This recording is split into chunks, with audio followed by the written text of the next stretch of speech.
Hello, investors and traders, and welcome to the midweek report. I'm AJ Monte, Chief Market Strategist with Sticky Trades, and we are under 30 seconds until the close on this December 27th. Hope you had a Merry Christmas.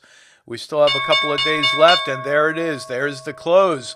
Before we get into the charts, and I want to show you the weekly charts, I want to make sure that everyone is aware of my 7-point trading checklist. This is what I use to analyze the charts, whether they be weekly charts, monthly charts, daily charts, or even the 1-minute charts. This is what we use. And so if you're a member of Sticky Trades, you get access to this on your member page.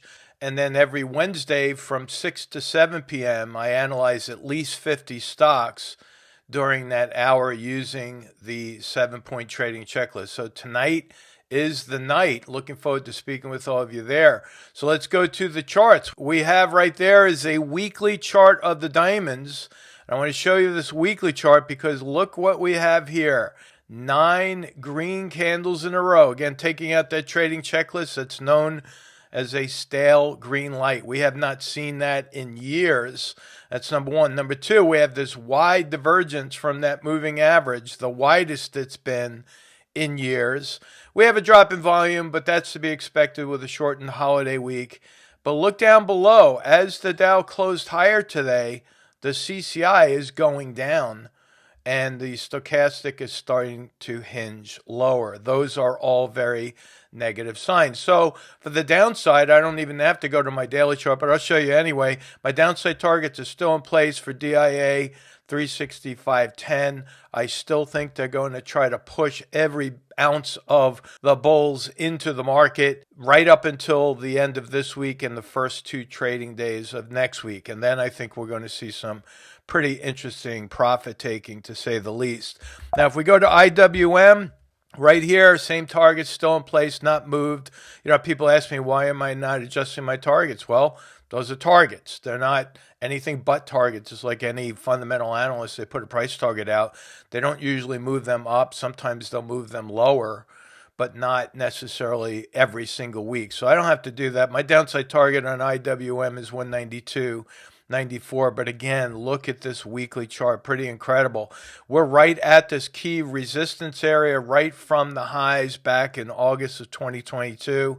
And again, look at that stretch of green. Look at the wide divergence from the moving average. Look at these oscillators going down. So my downside target on IWM is still set at that lower level, like I said, at 192.94. Looking at the Qs, QQQ, downside target still in place, but I want to focus on that fan line. Remember what I did last week? I showed everyone how to use fan lines. And we are at the most extreme fan line right here with a long stretch of green. And as I zoom in, we are definitely flirting with that fan line. Now, remember, for as long as I've been drawing fan lines for over 42 years now, when that most extreme fan line breaks, and we're talking about extreme fan lines, more than 4 or 5 fan lines on a chart, there's a 90% chance it's going to drop in the next fan line in that sequence. So again, looking back at that weekly chart, that's a pretty dramatic drop. That would not be a collapse in the market, as I said last week.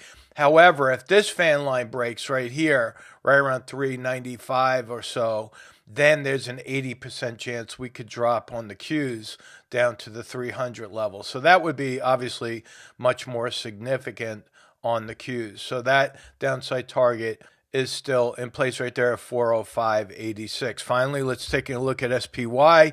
We have very small body candles here this holiday week. Volume is slightly higher than what it was yesterday, but look at the oscillators. Negative divergences here. Downside target is this green dotted line right there for SPY at 450.18. And then let's take a look at the VIX. We have the VIX. Remember what I said? I think we could breach that moving average, which we did, but I think we're going to hold and start to move back up on the VIX.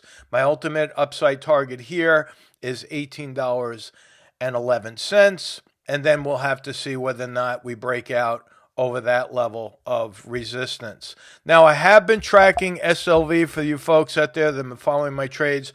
I have done nothing so far except to sell 5% of my position that I did last week. Other than that, it's right on the moving average. The oscillators are more or less conflicting with the stochastics moving lower while the CCI is going higher. So there's really nothing to do right now. However, if silver gets up to this level and fills that gap around 23 and I see a drop in volume, I'll probably sell another 5% of my position. If it doesn't go up but instead drops this lower level around 21 or 21 and a quarter, then I'm letting you know ahead of time I will be a buyer using that cash from the sale last week. I will buy more shares below the market if it drops. So that's the plan. Follow me on X, formerly known as Twitter, and then I will put my hashtag out or label each one of those charts with my hashtag AJ, capital A, capital J, SLV, all caps, trades with a capital T. And then I will put those out. You can find all the trades. I make that very public. So stay tuned to Twitter. Stay tuned to YouTube. Thank you so much for your comments and your likes and your subscriptions. We're growing that channel. All thanks to you sharing that to your social media pages, and we really appreciate that. So until Friday, you have a good rest of the week. So long.